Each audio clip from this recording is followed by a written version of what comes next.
जिउतिया पर्व की आप सभी लोगों को हार्दिक शुभकामनाएं। माता रानी सबके बच्चों के ऊपर अपना आशीर्वाद बनाए रखें।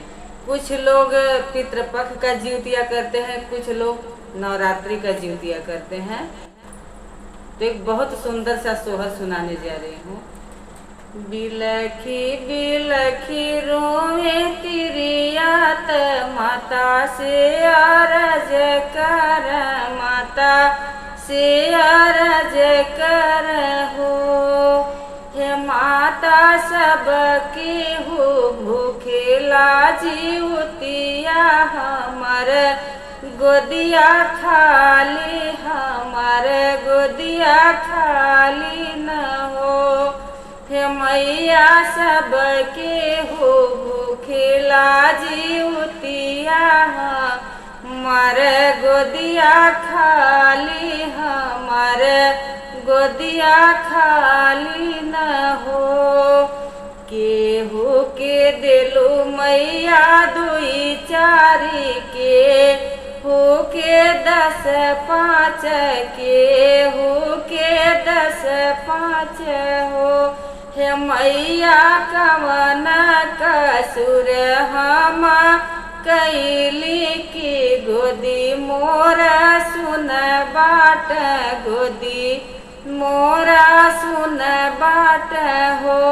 हे मैया कवन कसुर हम कैली की गोदी मोरा सुन बाट, गोदी मोरा सुन बाट हो।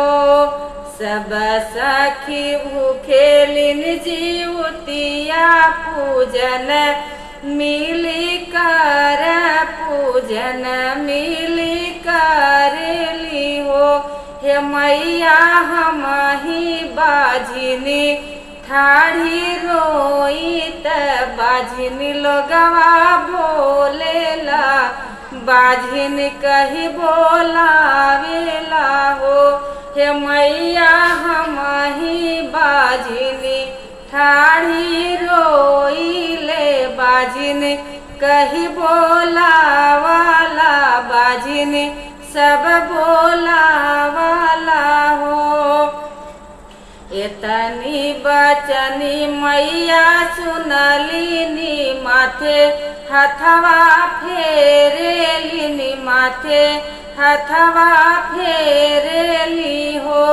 हे बेटी आजू के नवावे माँ हिनमा ललना तुहरे हुई है जी उति व्रत करिहा पूजन जाई करिहा न हो। हे तिवई आजू के नवावे माँ हिनमा ललना तुहरे हुई है जीउत व्रत करिहा पूजन जाई करिहा न हो।